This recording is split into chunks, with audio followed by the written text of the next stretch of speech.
하나님께서 오늘 예배 가운데 주시는 은총의 말씀은 신약 성경 누가복음 2장 22절로부터 35절의 말씀입니다.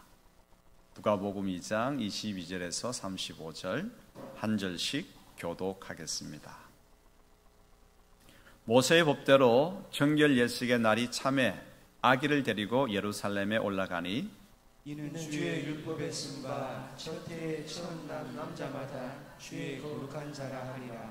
한대로 아기를 주께 드리고 또 주의 율법에 말씀하신 대로 산비둘기 한 쌍이나 혹은 어린 집비둘기 둘로 제사하려 함이더라. 예루살렘에 시몬이라는 사람이 있으니 이 사람은 의롭고 경건하여 이스라엘의 위로를 기다리는 자라. 성령이 그 위에 계시더라. 그가 주의 그리스도를 보기 전에는 죽지 아니하리라 하는 성령의 지시를 받았더니 성령의 감동으로 성전에 들어가매 마침 부모가 율법의 관례대로 행하고자 하여 그 아기 예수를 데리고 오는지라. 시몬이 아기를 안고 하나님을 찬송하여 이르되 주제여 이제는 말씀하신 대로 종을 평안히 놓아주시는도다. 내 눈이 주의 구원을 보았사오니 이는 만민 앞에 예비하신 것이요 이방을 비추는 빛이요 주의 백성 이스라엘의 영광이니이다 하니 그의 부모가 그에 대한 말들을 놀랍게 여기더라. 시몬이 그들에게 축복하고 그의 어머니 마리아에게 말하여 이르되 보라 이는 이스라엘 중 많은 사람을 피하거나 흥하게 하며 비방을 받는 표적이 되기 위하여 시험을 받았고 또 칼이 내 마음을 찌르듯 하니 이는 여러 사람의 마음의 생각을 드러내려 함이니라 하더라. 아멘. 기독교회는 성탄절 전 4주간 동안을 대림절로 지킵니다. 4주간. 이 4주 동안 긴 기다림의 시간을 갖습니다. 그래서 대림절은 기다림의 절기입니다. 대림절은 한 해의 마지막 부분에 있죠. 하지만 교회력으로 보면 대림절로부터 교회의 절기는 시작되고 한 해는 출발합니다. 그래서 2023년 대림절기가 여기에 있지만 그러나 2024년을 출발하는 이제 교회의 관점은 바로 이 대림절로부터 시작하는 것입니다. 그러므로 교회의 모든 일은 기다림으로부터 시작합니다. 기다림.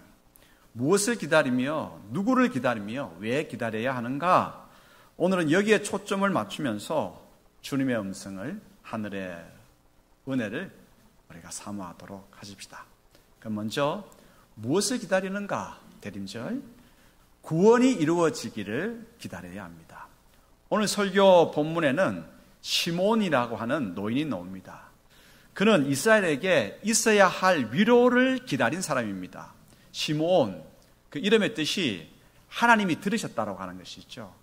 소망을 기다리고 이루어지기를 기다리고 있는데 하나님께서 시몬이라고 하는 이 노인이 기다린 그 소망을 하나님께서 들어주셨어요. 시몬, 그 이름 뜻대로 나중에 어떻게 이루어졌는지 깨닫게 될 것입니다. 시몬은 유명한 유대인 랍비 가문의 일원이었습니다. 랍비 가문의 한 사람. 유명한 선생님들이 나온 가문의 출신인 것이죠. 그는 일생을 많은 사람들의 그 존경을 받으면서 그들에게 하나님의 말씀을 또 전파하면서 일평생 이스라엘의 위로를 전해줄 구세주, 그리스도, 메시아를 기다렸던 사람입니다. 뭐 구세주나 그리스도나 메시아나 같은 말입니다.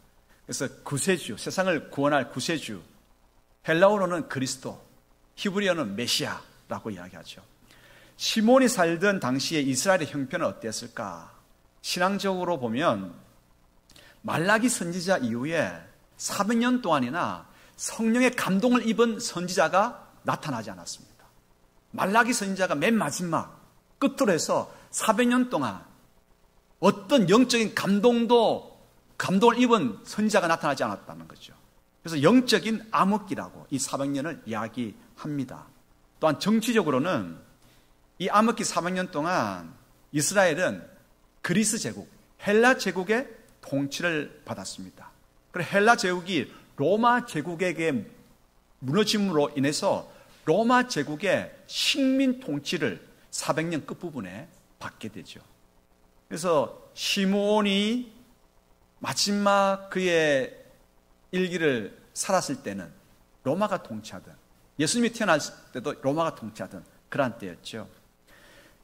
이제 신앙적으로도 암흑기였고 정치적으로도 암흑기였습니다. 이러한 암흑기를 유대인들은 마지막 때라고 여겨서 구원을 이루어줄 메시아를 기다렸습니다.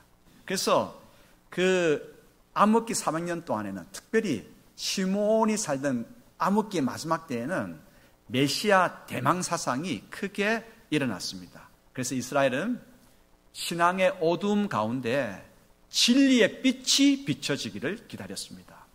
로마 제국이 다스리는 식민 통치의 어두움 가운데에 자유와 기쁨의 빛이 전해지기를, 그런 진리와 기쁨과 자유를 가져올 그리스도를 기다렸습니다. 어두운 가운데 있는 이스라엘에게 진리의 빛이 비춰지는 것, 자유와 기쁨의 빛이 비춰지는 것, 그것이 이스라엘이 바라는 소망이요, 이스라엘의 위로였습니다. 그리스도를 통해서 이 위로가 이루어지죠. 시므온은 바로 이 위로, 이스라엘의 위로를 기다렸던 사람입니다. 대림절을 맞아서 우리도 이제 진리의 빛이, 자유와 기쁨의 빛이 우리 가운데, 이 교회에, 이 땅 가운데, 온 세상 가운데에 이 빛이 비춰지기를 기다려야 합니다. 오늘 이 설교를 들으면서 여러분 지금 어느 지역이 생각나십니까? 그리고 어떤 일들이, 어떤 부분이 생각이 떠오르십니까? 지금도 포성이 그치지 않는 팔레스타인과 우크라이나 땅이 생각이 납니다. 자연 파괴로 북극 빙하가 눈물이 되어 녹고 있고, 지구의 허파인 아마존의 열대 우림이 쪼그라들으면서 신음하고 있고, 폭풍, 홍수, 쓰나미, 지진 등 온갖 자연재해가 과거와는 비교되지 않을 만큼 굉음을 내면서 달려드는 그런 현장을 보고 있습니다. 정치의 몰락으로 극과 극으로 대치되어 가는 사회가 눈앞에 펼쳐집니다. 경제 한파와 정의의 부재로 인해서 부자는 돈을 쓸어 담고 가난한 자는 차가운 거리에 내몰리는 부조리한 현실을 대면하고 있습니다. 이러한 문제들은요, 지금 세계의 한 부분에서 일어나는 것이 아니라 세계 전체에서 동시에 일어나고 있는 짙은 어두움입니다. 그래서 대림절에 우리는 전쟁이 있는 곳에 평화의 빛이 전해지기를 기다려야 합니다. 자연 파괴가 있는 곳에 생태계 보존과 회복의 빛이 비춰지기를 기다려야 합니다. 극과 극으로 분열된 사회에 배려와 존중의 빛이 비춰지기를 기다려야 합니다. 빈익빈 부익부의 부조리한 현실에 정의와 공의의 빛이 비춰지기를 기다려야 합니다. 어두운 이 땅에 위로의 빛이 비춰지기를 우리는, 교회는, 성도는 대림절기에 기다려야 합니다. 두 번째 교훈입니다. 그러면 누구를 기다려야 합니까? 예수 그리스도를 기다려야 합니다. 성경은 대림절에 우리가 기다려야 할 분을 희미하게, 어슴푸레하게 그렇게 보여주지 않습니다. 분명하고 확실하게 알려주고 보여주고 들려줍니다. 그래서 누구를 기다릴지 고민하지 않아도 됩니다. 저도 오늘 여러분들에게 분명하게 우리가 기다려야 할 분을 이야기하고 싶습니다. 이사야 선지자와 세례의 요한이 이사야 선지자의 글을 가지고 와서 선포한 바로 그분, 예수 그리스도를 우리는 기다려야 합니다. 누가복음 3장 4절로부터 6절 같이 읽겠습니다. 선지자 이사야의 책에 쓴 바 광야에서 외치는 자의 소리가 있어 이르되 너희는 주의 길을 준비하라. 그의 오실 길을 곧게 하라. 모든 골짜기가 메워지고 모든 산과 작은 산이 낮아지고 굽은 것이 곧아지고 험한 길이 평탄하여질 것이요 모든 육체가 하나님의 구원하심을 보리라 함과 같으니라. 이스라엘 땅, 어두운 이스라엘 땅 가운데에 위로를 주실 그 메시아, 그 메시아 누굽니까?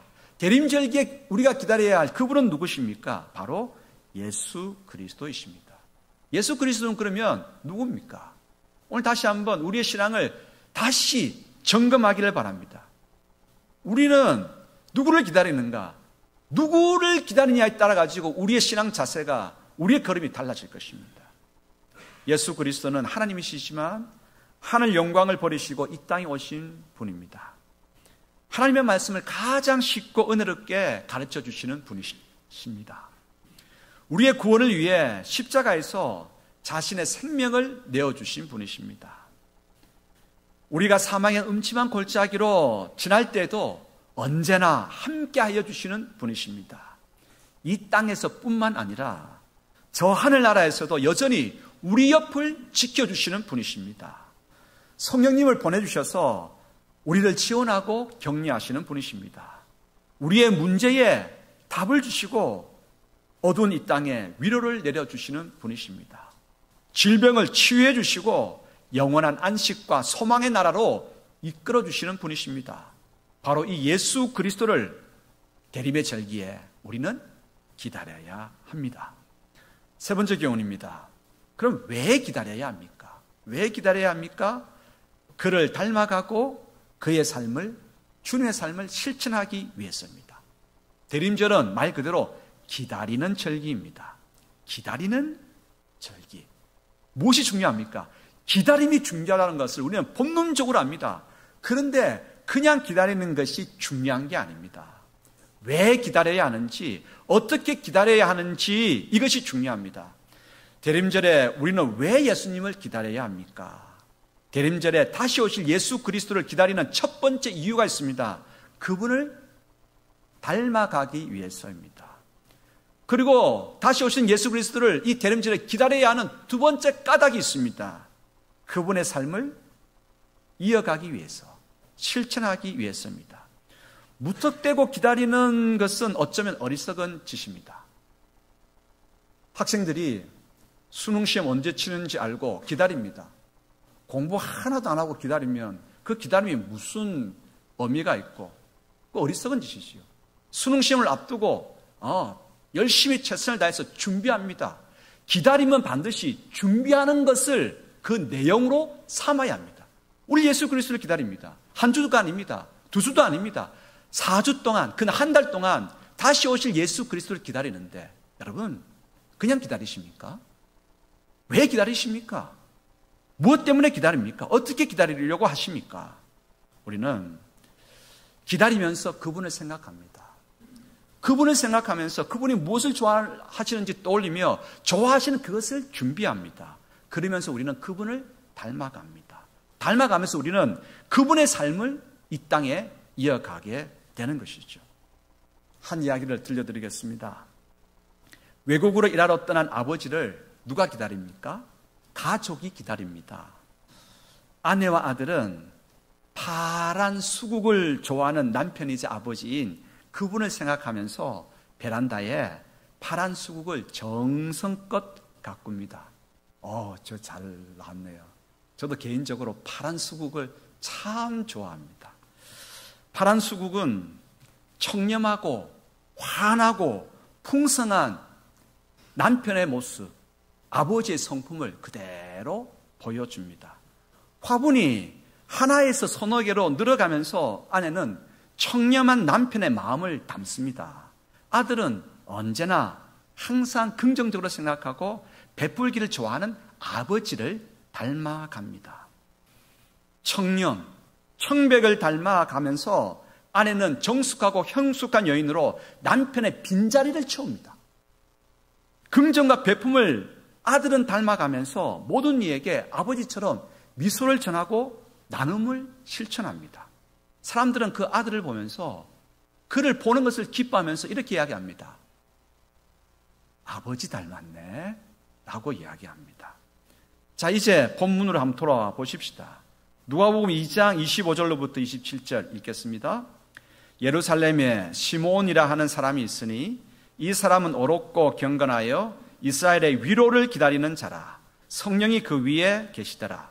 그가 주의 그리스도를 보기 전에는 죽지 아니하리라 하는 성령의 지시를 받았더니 성령의 감동으로 성전에 들어가매 마침 부모가 율법의 갈례대로 행하고자 하여 그 아기 예수를 데리고 오는지라. 아멘. 대림절, 예수 그리스도를 통해서 구원의 빛이 비춰지기를 우리는 기다려야 합니다. 그런데 여러분, 매년 우리는 작년도, 재작년도, 지금까지 예수 믿고 난 다음에 계속해서 대림절을 지내오면서 기다려왔습니다.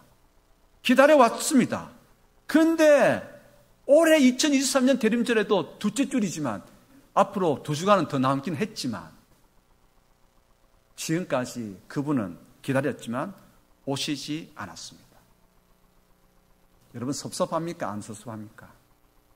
솔직하게. 왜 섭섭하지 않습니까? 섭섭한 마음 영 없는 것 아닙니다. 하지만 이 기다림의 절기 대림절을 통해 우리는 그분을 기다리면서 그분을 닮아갑니다. 닮아가면서 그분은 나에게 오시고 나는 그분에게로 가는 것입니다. 기다림을 통해서 말입니다. 왜 아직 눈앞에 분명하게 계신 예수님을 만나 뵙지 못할까요? 아직 우리가 그분을 닮아가야 할 부분이 많기 때문입니다. 그런데 주님께서 말씀하십니다. 주님 왜 안 오십니까? 왜 만나주시지 않습니까? 라고 이야기할 때에 예수님께서 오늘 우리에게 이렇게 답해 주십니다. 익주야, 왜 우리가 만나지 않았어? 라고 말씀하십니다. 여러분, 그거 아십니까? 사람은 기다리면서 닮아가는 것입니다. 시므온이 처음부터 어렵고 경건했을까요? 시므온이 처음부터 그 위에 성령님께서 항상 임재해 있었을까요? 왜 그에게 이러한 은혜가 있었을까요? 시므온은 기다렸습니다. 이스라엘의 위로를 가져다 주실 그분을 기다렸습니다. 기다리는 가운데 그는 경건해졌고 어려워졌고 성령의 역사가 그 가운데 있게 된 것입니다. 그가 기다린 예수님은 누구십니까? 그가 기다린 예수님은 온전히 어려우신 분이십니다. 그 예수님은, 시몬이 기다린 예수님은 하나님과 한 분이신 하나님이십니다. 하나님의 영이신 성령님께서 항상 그 위에 머무셨던 분이 시몬이 기다린 그리스도 예수님이십니다. 시몬이 이 예수 그리스도를 기다리면서 어떤 변화가 일어났습니까? 그가 기다린 주님을 닮게 된 것이죠. 그래서 그 또한 어렵고 경건하고 성령이 항상 그 위에 머무는 역사가 있게 되었고요. 성령의 감동에 따라서 야, 빨리 가봐. 어디로요? 성전에. 감동에 따라서 가보니까 요셉과 마리아 부부가 아기 예수를 안고 할례를 행하기 위해서 오는 거거든요. 그 예수님을 다시 받아들면서 이제 자기가 그렇게나 간절히 원했던 시므온, 그의 소망이, 그가 바랐던 이스라엘의 위로가 자기 눈앞에 펼쳐지는 것을 경험하고 하나님께 찬양을 올려드리게 되었죠. 여러분, 그렇습니다. 기다리는 것은 닮는 것이고 닮아가면서 우리는 눈앞이 아니라 그분을 닮아가면서 만나는 것이고 닮아가면서 주님의 뜻을 이 땅에 실천하는 것입니다. 기다림에 대한 시가 참 많더라고요. 양강모 시인이 쓴 기다림이라고 하는 시를 여러분들에게 들려드리겠습니다. 누군가 나를 기다리는 사람이 있다는 것 얼마나 눈부신 일인가. 아침이 기다리는 태양처럼, 밤이 기다리는 별처럼 그에게 한 줄기 밝은 빛이 될 수 있다는 건 얼마나 가슴 따뜻한 일인가. 그리하여 그날을 손꼽으며 내가 그를 기다리는 건 또 얼마나 가슴 뜨거운 일인가. 태양을 기다리는 아침처럼, 별을 기다리는 밤처럼 그를 위해 아름다운 배경이 될 수 있다는 건 또 얼마나 맑은 눈물 같은 일인가. 우리는 태어나고 기다리고 죽나니 살아서 가장 햇살 같은 날은 한 사람이 또 한 사람을 촛불처럼 기다리는 날이라네. 시가 좋죠? 아멘 안 하셔도 되고 그냥 고개만 끄덕끄덕 한번 해보시기 바랍니다. 우리가 기다리는 사람으로 세워지기를 기다리는 분이 계십니다. 다시 이야기하겠습니다. 우리가 기다리는 사람으로 세워지기를 기다리는 분이 계십니다. 예수 그리스도십니다. 예수 그리스도가 오늘 우리에게 위로의 주님으로 오시기를 기다리는 분이 있습니다. 분이 아니죠. 그 사람은 바로 우리입니다. 예수 그리스도와 우리는 서로 기다리는 가운데 있습니다. 기다리면서 우리는 서로 기대하고 소망을 불러일으키고 우리는 닮아가고 그분의 걸음을 이어갑니다. 우리는 기다림 속에서 눈부신 일들을, 가슴 따뜻한 일들을, 가슴 뜨거운 일들을, 맑은 눈물 같은 일들을 이루어 갑니다. 우리를 기다리시는 주님의 은총 아래에서 우리가 예수님을 닮고 주님의 길을 행하는 시간 가운데서 그 일들을 이루어 갑니다. 이제 시몬이 자기의 마지막 시간 예수 그리스도를 안고 하나님께 올려드리는 찬양을 우리 또한 같이 읽어 보겠습니다. 누가복음 2장 28절로부터 32절 읽겠습니다.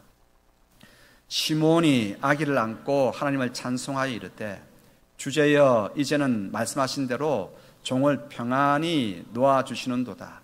내 눈이 주의 구원을 보았사오니 이는 만민 앞에 예비하신 것이요 이방을 비추는 빛이요 주의 백성 이스라엘의 영광이니이다. 여러분, 기다려왔습니다. 누구를? 예수 그리스도를. 기다려왔는데 하나님께서 은총을 베푸셨습니다. 아기 예수를 보게 하셨습니다. 그래서 시몬이 그 아기 예수를 안고 이야기합니다. 주제여, 온 세상을 다스리시는 왕이시여, 이제 종을 평안히 놓아주시는군요. 영광을 받아옵소서. 이 시몬의 찬가는 교회 전통에는 저녁 예배 기도로 많이 사용되었습니다. 그리고 각 개인의 임종 때에 부르는 찬송으로 많이 사용되었습니다. 이 시몬이 아기 예수를 안고 드리는 이 찬가를 그림으로 그린 사람이 있습니다. 렘브란트. 렘브란트는 아주 유명한 화가입니다. 젊었을 때부터 성경을 내용으로 하는 그림을 많이 그려서 사람들에게 영적인 도전을 주고 신앙적인 각성을 주고 하나님의 말씀 따라 살도록 격려한 화가가 렘브란트입니다. 이 렘브란트가 그가 마지막 죽음을 앞두고 그렸던 그림이 시몬과 아기 예수라고 하는 그림입니다. 한번 보죠. 네, 저 그림입니다. 근데 여러분, 저 시몬 얼굴을 한번 보시기 바랍니다. 우리가 바로 앞에서 그 명작을 보지 못하고 그냥 그림으로, 그리고 사실 저거는 지금 화면이 많이 넓게 이렇게 좀 벌어졌는데 저 시몬의 얼굴은 누구의 얼굴이겠습니까? 퀴즈. 오늘 이것을 맞추신 분은 점심을 맛있게 들을 수 있는 특권을 드리겠습니다. 저 얼굴은 누구냐면 렘브란트 자신입니다.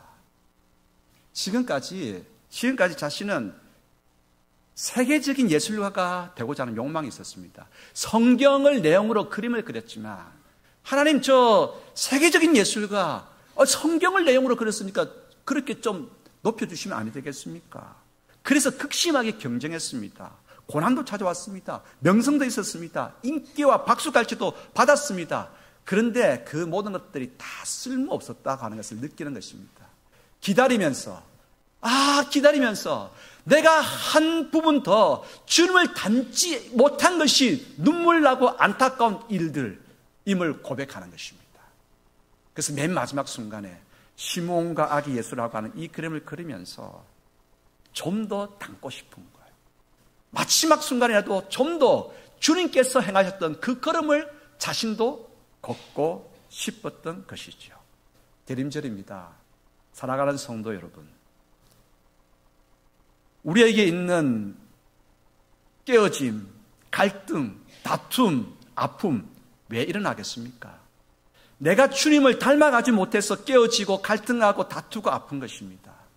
대림절에 주님을 기다리면서 주님을 닮아가고 주님의 삶을 이어가도록 하십시다. 화목해하고 용서하고 위로하고 겸손하고 낮아지고 손잡아주며 주님을 기다리며 주님께로 나아가십시다. 왜 기다려야 합니까? 그분을 닮기 위해서. 그래서 세상은 교회를 보면서 이야기합니다. 교회 성도들을 보면서 이야기합니다. 당신은, 교회 공동체는 바로 그리스도이시네요. 그래서 세상이 하나님께로 돌아옵니다. 기도하겠습니다. 아버지 하나님, 그냥 기다린 세월들 너무 안타깝습니다. 이제 닮아가고자 성령님께 요청합니다. 대림절 기다리면서 닮아가겠습니다. 기다리면서 주님의 뜻을 실천하겠습니다. 주님께서 걸어가셨던 길, 우리 또한 한 걸음 한 걸음 대밟아 가겠습니다. 오늘 이 시간 성령님 저희들에게 닮아가는 은총, 주님 대밟아가는 발걸음 될 수 있도록 은혜 내려 주시기를 소원합니다. 주님 오시옵소서. 오시옵소서.